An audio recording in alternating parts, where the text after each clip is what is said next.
psychologist by the name of Carl Rogers, and he is credited with being a humanistic psychologist who developed the concept of the self. He said that in order for each of us to be our best self, we must embrace our self-esteem. He believed that if we have positive self-esteem, we will make positive contribution not only to our families but to society. He also stated that in order for children to be their best selves, they must be treated with unconditional positive regard and not with conditions of worth. What does that mean? No, I know that sometimes in our family, in my family, when Joel is nice and wonderful, it's my child. But if I have a problem with her and I say to her, well, this is the way we do, that would be conditions of worth. Because that would mean that when she's good, she's my child, I love her then. But when she's not, then, her father, who loves her unconditionally, is his child. But what Rogers is saying is, regardless of whether your child is good or bad, you must make that child feel loved, accepted, needed, and wanted. In short, that child must feel like a part of a family. This reminds me of the story of the prodigal son.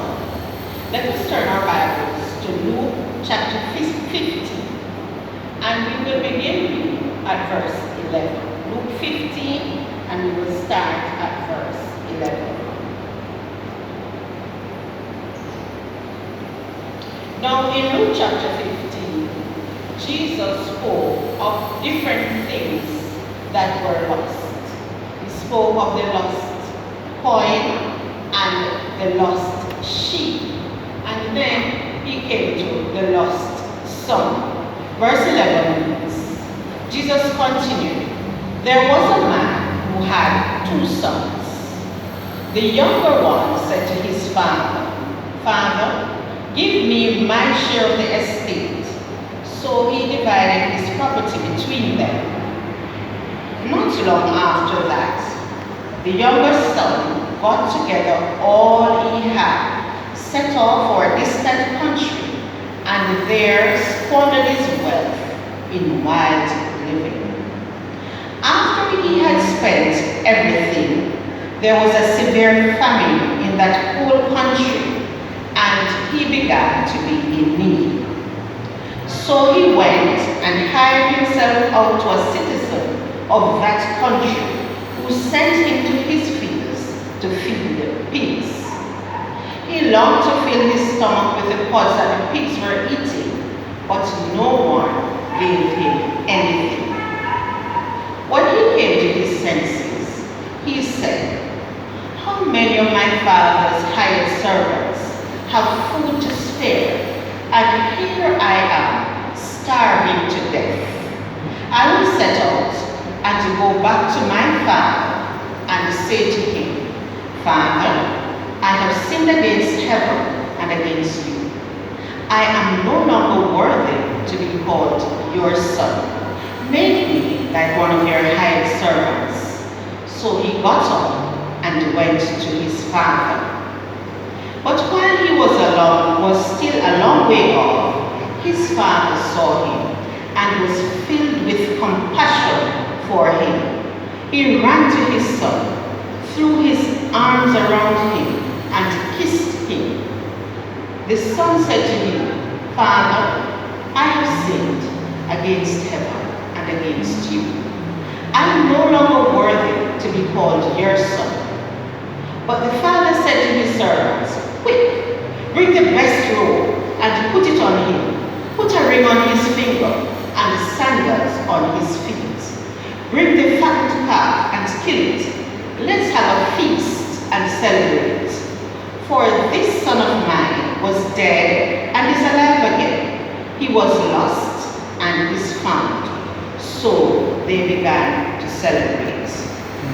Meanwhile, the oldest son was in the field. When he came near the house, he heard music and dancing. So he called one of his servants and asked him what was going on.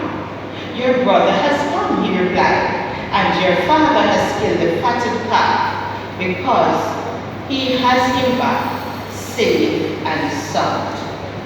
The older brother became angry and refused to go in. So his father went out and pleaded with him. But he answered his father, "Look, all these years I've been slaving for you and never disobeyed your orders. Yet you never even gave me a young goat so I could celebrate with my friends. But when this son of yours who has squandered your property with prostitutes comes home, you kill the fattened calf for him." "My son," the father said, "you're always with me, and everything I have is yours. But we had to celebrate and be glad, because this brother of yours was dead and is alive again. He was lost and is found." Now, let's contextualize this text. Let's say that a very rich Jamaican businessman had two sons. Let's think of Lee Chin, as we know him of it, right? So Lee Chin had two sons. And the younger son just turned 18 years old. And you know how it is when they turn 18. They're adults. And we don't know anything. And we love to talk foolishness. And we know not right. And the list goes on, because suddenly he has become wise. So he goes to his father and he says, "Look, I don't want to live here anymore. And I'm not going to wait on you to die to get my money. I want it now." And that is a problem that we have with young people. They are living in an instant age. Can you imagine that? I remember when I was a child and there was any news. It was the telegram that came. And the telegram was the quickest means of communication. But the telegram took at least a day. But now, while the event is taking place, my relatives overseas are seeing and hearing it real time because of the improvement in communication. This is the generation in which this young man is living. He wants it and he wants it now. Now, generally, if we have an inheritance, it is something that comes to us at the death of the individual, unless that person decides, not I decide, it is the person who is giving the inheritance who decides that they want to transfer the property while they're alive. But it is not for the person, the transferee, to decide that they want it at that time. But this young man, he felt that, there is something coming to me, this sense of entitlement that these young people have. So he said to his father, "Give me my thing, let me go." And the father gave him. I imagine that the father had to convert his real estate to money, because remember, not all of the property that you have is going to be real in terms of the income, but his father had to transfer to him all the money in the property that he had. This was really rather stupid of him, because real estate appreciates as time goes by. So by the time the father is to retire or to die, the real estate would have gotten maybe 10 or 20 times more the value that it was then. But he wanted this thing. And the father, displaying unconditional positive regard, decided he wasn't going to be judgmental. He was going to give him what was his, and he gave it to him. And he went away. And my brothers would say, "Yell it out." Because did not his brother say he spent it on prostitutes? Well, we Jamaicans would take "Yell it out." And then the money was finished.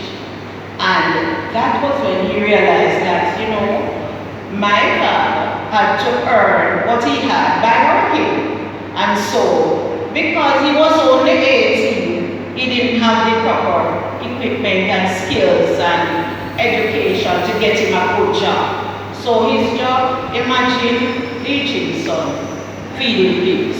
But that's what he was doing, feeding pigs. And then the Bible says that he came to himself. And I have a message for those of us who, like me, you may be worried about a relative, a friend, a loved one who has strayed from the fold. God will make that person come to his or her senses, and hopefully before it is too late. So he came to himself and he said, oh, what you doing? Today I eat food and my father have it like that. Everybody and my father also eat big things. And me there I eat food. I am going to humble myself. And I'm going to go to my father because I really don't deserve it. I have spent all that I have. So I'm going to just humble myself. And it takes humility for us to come back to God. We have to come to a place where we understand that we are nothing without him. And this is what happened with this young man. So he came back to his father and he said, look, Daddy, you would have right if you just decide, said, we must just work for you, because we deserve it.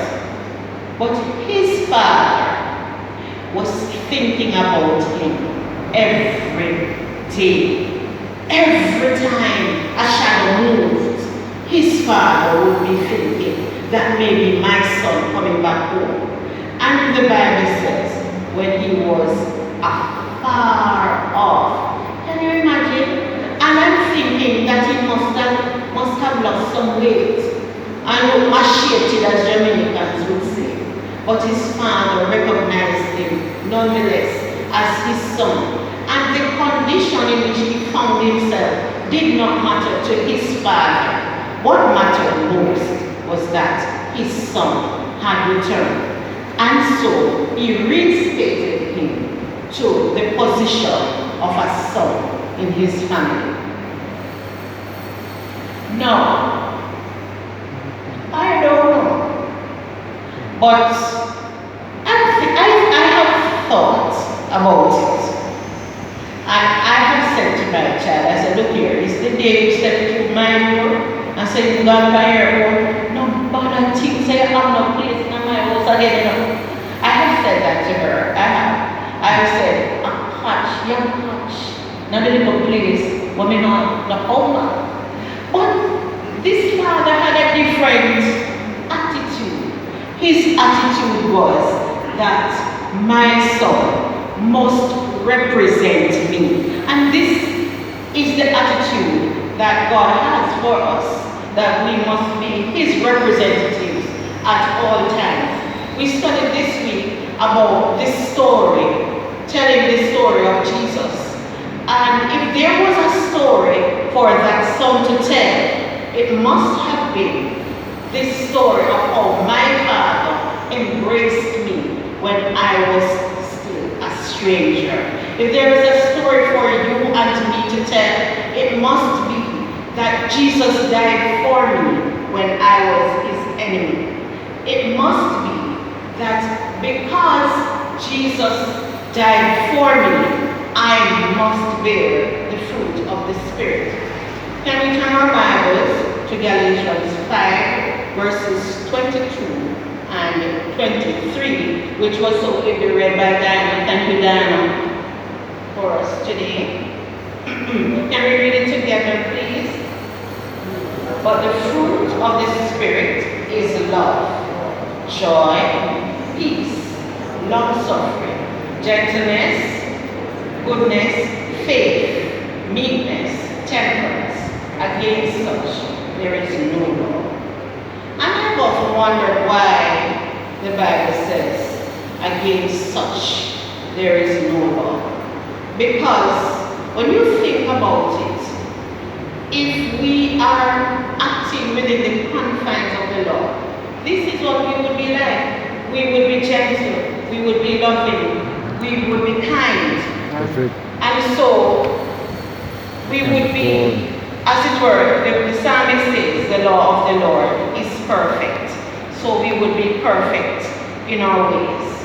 For the next few minutes, I would like to focus on 4 of these characteristics that comprise this fruit and how we can practically implement them in our families.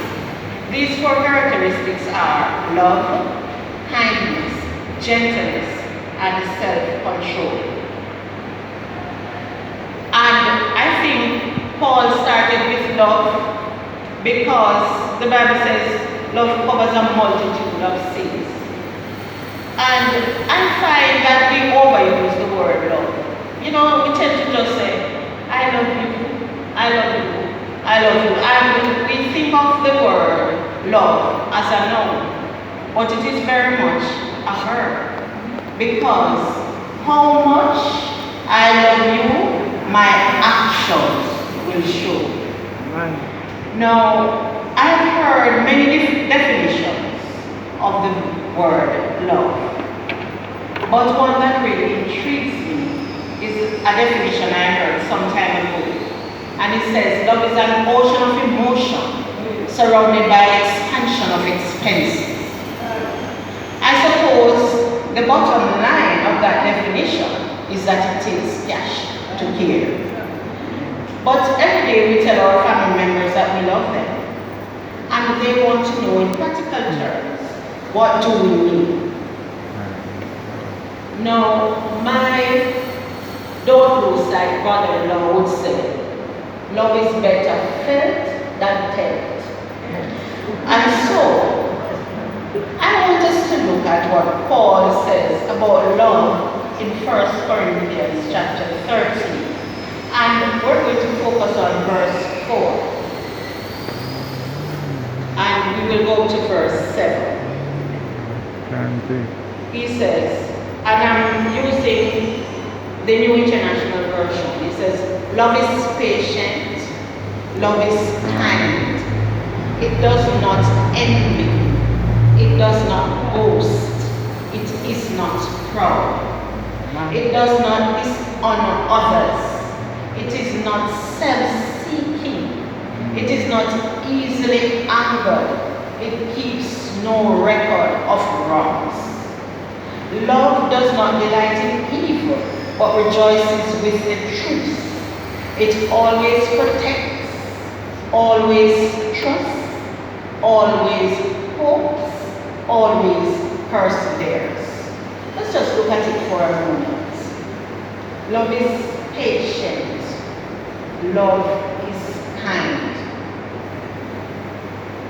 You know, it is a very difficult thing to be patient with the people that we live with. And when you think about it, people say, come see me, I'm going to live with me and do different something. But, I mean, when I come to church, and you see me, you probably see a smiling Sister Brown, and a Sister Brown who speaks very well, and a Sister Brown who sits quietly in church, and so on. But when I'm at home, that is not who I am. And the people at home have to live with me. Split personality. And it takes a lot of patience to live with me, because I like to have my own way.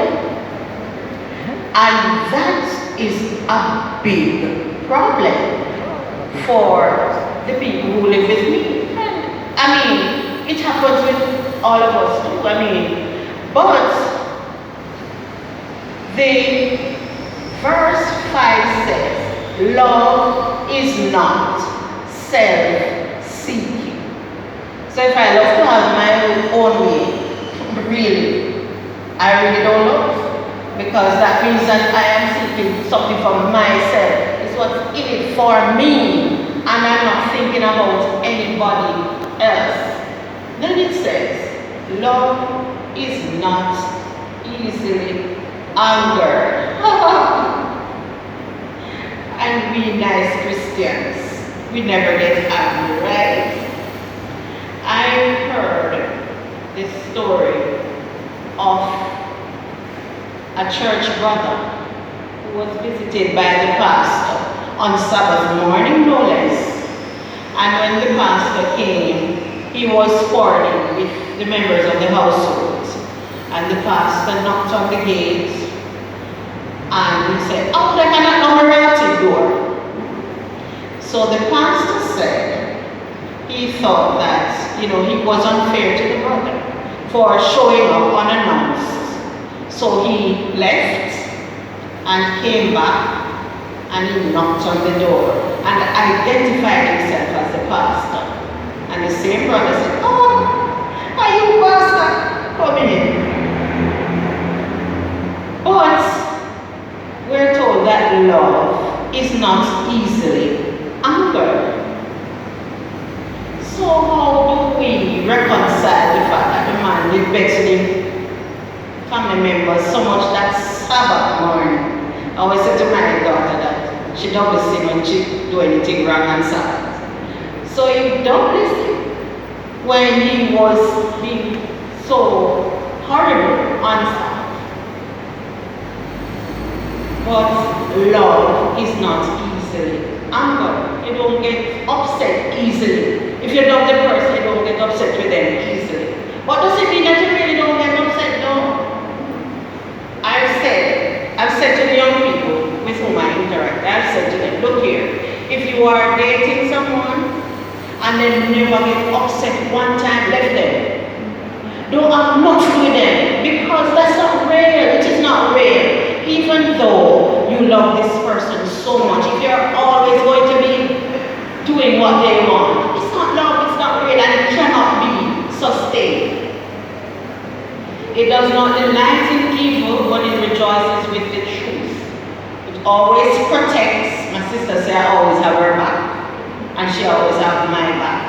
And in my family, that's how it is. I mean, my immediate family and my extended family as well. We can always depend on each other to be there in times of crises. Always hopes, always perseveres. And always hopes mean that we always think the best of the people we love. Always thinking the best. Now, I heard Pastor Lindsay last week give a nice little dissection of the love languages. And the 5 love languages was first developed by Dr. Gary Chapman. And I'm not going to go over what Pastor Lindsay said because I think he did a good job. But I'm just going to remind you of what these are and the fact that we need to, the idea of the love language is that, not that we identify our love language so much, but that we identify the love language of those persons with whom we interact so that we can communicate with them effectively. Now, these 5 love languages are physical touch, which means that if that is a person's love language, they like to be hugged, held, kissed, and there are other things that wife and husband do that they will like to do. And then there is words of affirmation. And that means that the person likes to be told that they are doing something good or that they look good when they actually do. Quality time means that the person likes it for you to spend time with them. Then there is receiving gifts. And there is acts of service, which means that they like to have things done for them. Now, I heard a story of a husband who worked very hard. His wife was a stay-at-home mother, and he provided her with a very big house and a car to move around. And she had everything to her comfort, as he would say. And she left him for the gardener. And he could not understand, how is it that I provide my wife with everything, and this man we can't have dry feet in her brother-in-law, and it's him, she gone. But the problem is that the husband was not speaking the wife's love language. Her love language was quality time. And he was not, because he was acquiring all of these things, he didn't have the time to spend with her. While the gardener was always at home, so he always had the time to spend with her. So, because he was spending time with her, he made her feel loved, because this was her love language. So we move on to kindness. What is kindness? The Oxford Dictionary says, kindness is being charitable. And it also says that it is being caring and compassionate. Being charitable means that you are generous, you love to give. And being caring and compassionate means that you think of the other person first. Which means that if you love the people in your family, you will not abuse them. Last Sabbath, I was fortunate enough, Pastor Lindsay, to be able to have heard you and still to hear Dr. Harvey's sermon at Maypen Church at the Child Abuse, the Parenting and Child Abuse Prevention Convention. And they spoke extensively about the issue of abuse, which the studies have shown has increased during the COVID-19 period because more persons are at home now. So there is the age-old issue of physical abuse, and people think that that is the worst kind of abuse because it leaves physical scars. But personally, I think emotional abuse is even more dangerous. And the only reason that would make physical abuse the worst kind of abuse is because it is usually also attended with emotional abuse, because usually it is because the abuser doesn't have a good sense of self-esteem why he would abuse his spouse, and he wants the spouse to feel the same way, or the children, or both. I've heard of homes, Adventist homes unfortunately, in which the mother get beaten and the children get beaten. And I've heard of a church brother who was the family ministries director at church. And the Sabbath morning, he got up and he gave his wife a crying beating. She had to be rescued by another Adventist neighbor. And she was told that she had to be at church. And when she got to church for divine service, who do you think was speaking on Family Ministries Day? It's Israel. But if I love you, why would I abuse you? Why would I want to see you hurt? And sometimes, unfortunately, we verbally abuse each other, not knowingly. Sometimes we say very unkind things to each other. Like, you're ugly, like you're not come out to nothing. Like no good, not in you. Like I wanted to carry on say a report. These things in and of themselves are abusive. And we need to take stock of the way we relate to each other, remembering that love is kind. And if I am kind to those persons whom I love, I will not abuse them. Last week at the parenting convention, I learned that there's also educational abuse. Did you know that? And that is where the parents fail to provide adequate education for their children. Sister White says that education is to train our children for this life and the life to come.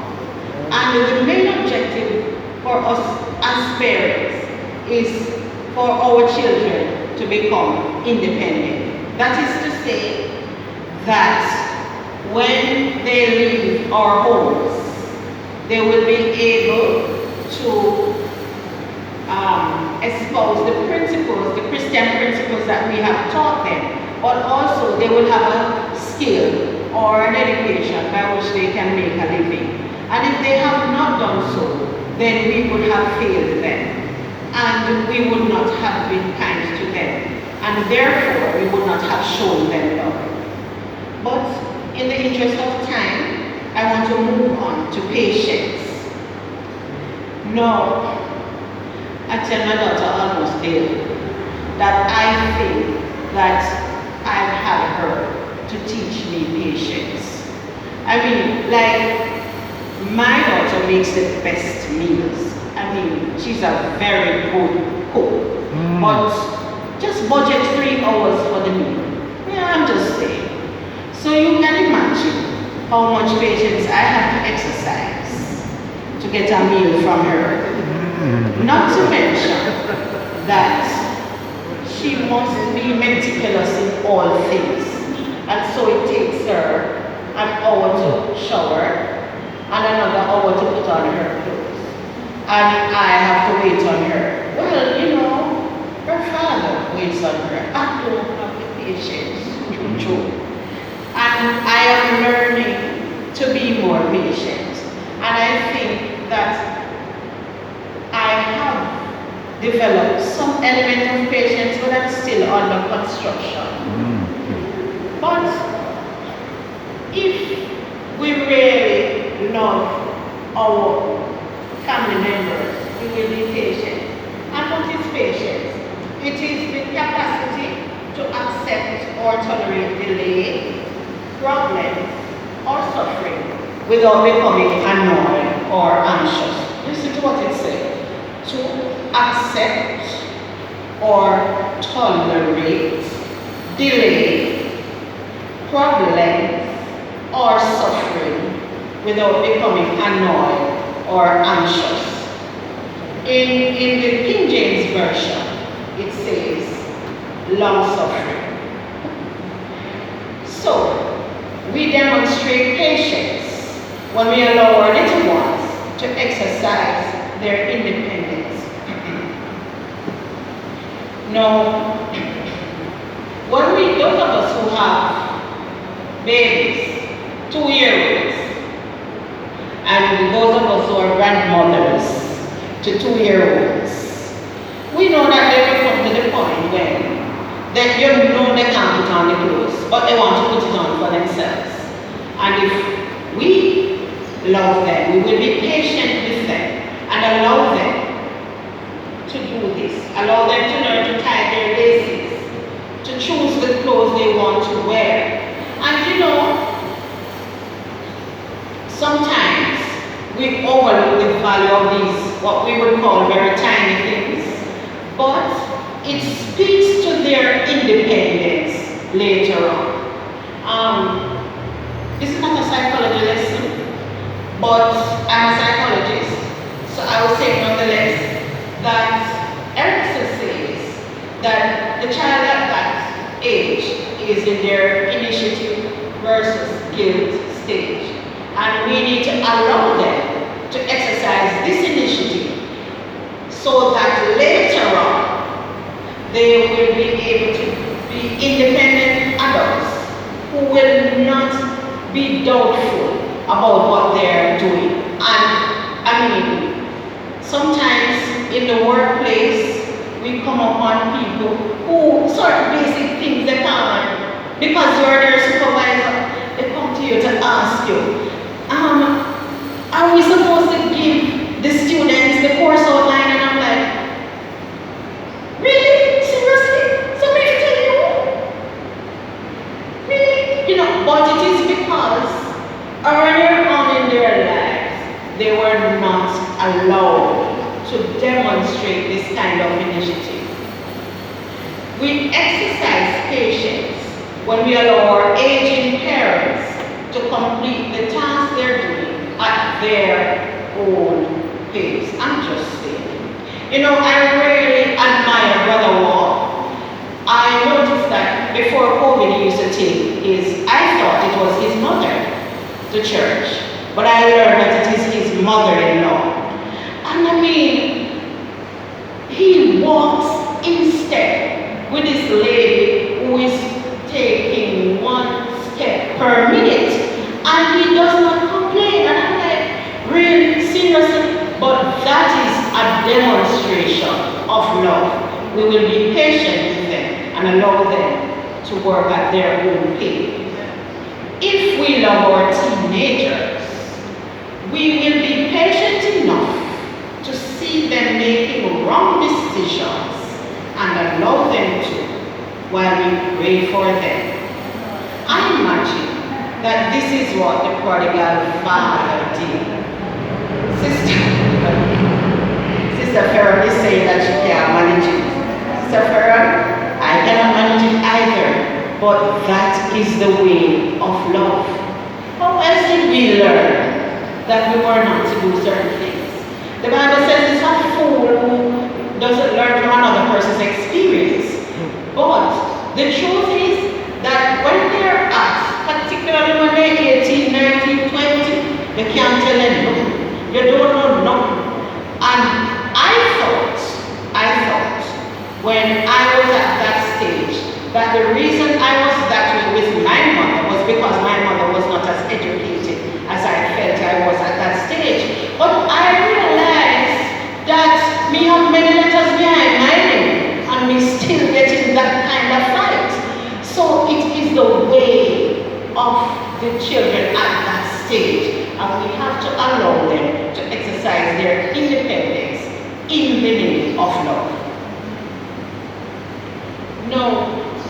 I'm thinking about that prodigal father, and I'm thinking that if my child came to me and said, "Give me wake up," the first thing I'm going to say to her, "You have nothing in my house. Me and my husband are feet."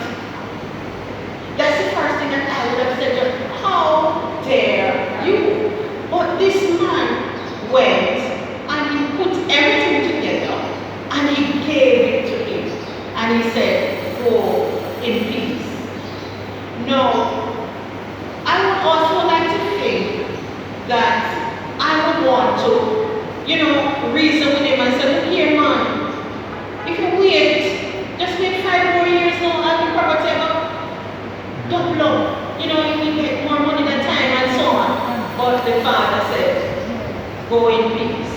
His patience was also demonstrated in the fact that he did, when the son returned home, he did make him the servant that he should very well be. Because if my child, she will call back a servant. But he did not. He loved him to the extent that he waited hand on foot on him to come home. May the Lord help us to exercise that kind of love, that kind of patience. And I'd like to say to the parent who is struggling with a wayward child, be patient. God is not finished with him or her yet. Those of us who are praying and hoping for the return of a loved one to the fold, we are told in Psalm 30 verse 5, "For his anger endureth but a moment, in his favor is life. Weeping may endure for a night, but joy cometh in the morning." Let's wait. Let's be patient and wait on that joy. And then the last thing I want to look at is this whole matter of self-control.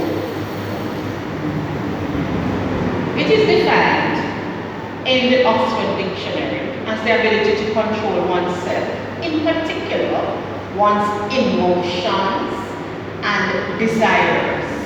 Listen to this part. Especially in difficult situations. So it's not just about being able to control your emotion. It's more so about your ability to control your emotions in difficult situations. Because, I mean, if something wonderful happens and I want to jump and go and kiss that person, I have that right. But if something terrible happens, on the other hand, I need to exercise that right to withhold that anger that I will be feeling towards that person. I have a student who is a police officer, and he's so gentle, so humble. I mean, he has a gun. He comes to class with a gun, and you would never know. And the student said, Miss, if you stay there, I shot a boy that. And I'm like, seriously? So I said to him, one day, I was talking to him, I said, how is it that you are so calm? You're always so calm. He said, yes. The chief didn't say something. He told me that when he was 19, that age, he said, he had applied to the force at the time, but he had not yet gotten through. And he was playing football. And he said that he's short, very short. We call him Wasi. He's very short and very slim. I couldn't believe that he was a police because in my mind, police officers are tall people. But he's short and thin. And so he said, there was this other young man on the field who was tall and strapping. And he said that while he was playing football the day, the young man just put his foot off and he fell. And he said he jumped upon him and he gave him one boxing drop. And everybody was shocked that he, being so small, could fall someone so tall and big. And he said that when he was down on the ground, he started pummeling him with his fist. And then he said he heard a voice say to him, stop, you're going to kill him. And he said he just stopped. And then he said he looked around and he didn't see anybody.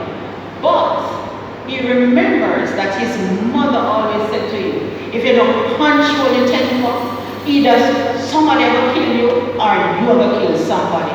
And he said that was the turning point in his life. He said he decided that day that he was never ever going to make his anger get the best of him. And as a result of that, he said that when he was trained, he got an award for, I'm not sure what, but he said that during the training, there was some kind of test that they did. This was like a simulated test. And the person was just really getting on his nerves. And he said, he stood up to him and he said, you're not going to get me out today.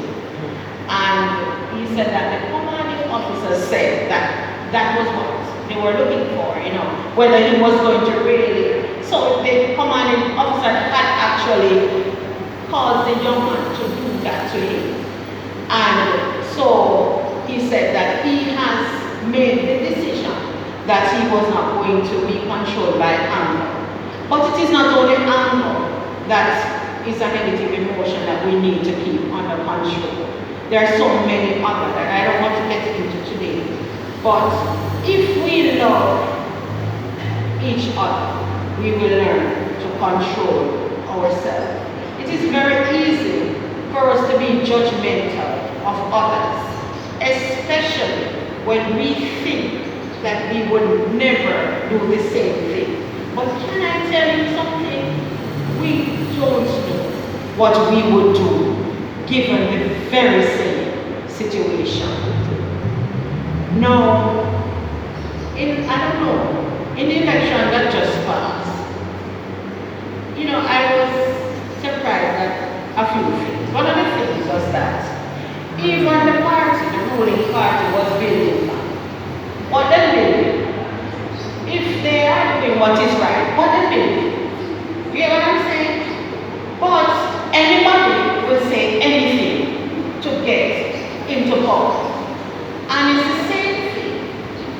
with us. If we want to get into the good books of our family members, we know exactly which button to press. I know exactly what to do to make my husband do certain things. And I know my daughter knows exactly what to do for us to respond to her. She will tell you that I can play my parents like a piano. No, she knows. I mean, she's been with us all her life, so she knows. But the point is, don't look at the person next to you. Don't look at your neighbors, what they're doing. Look at what you are doing. What am I doing? How can I improve my family life? And I can say to you that it is not easy.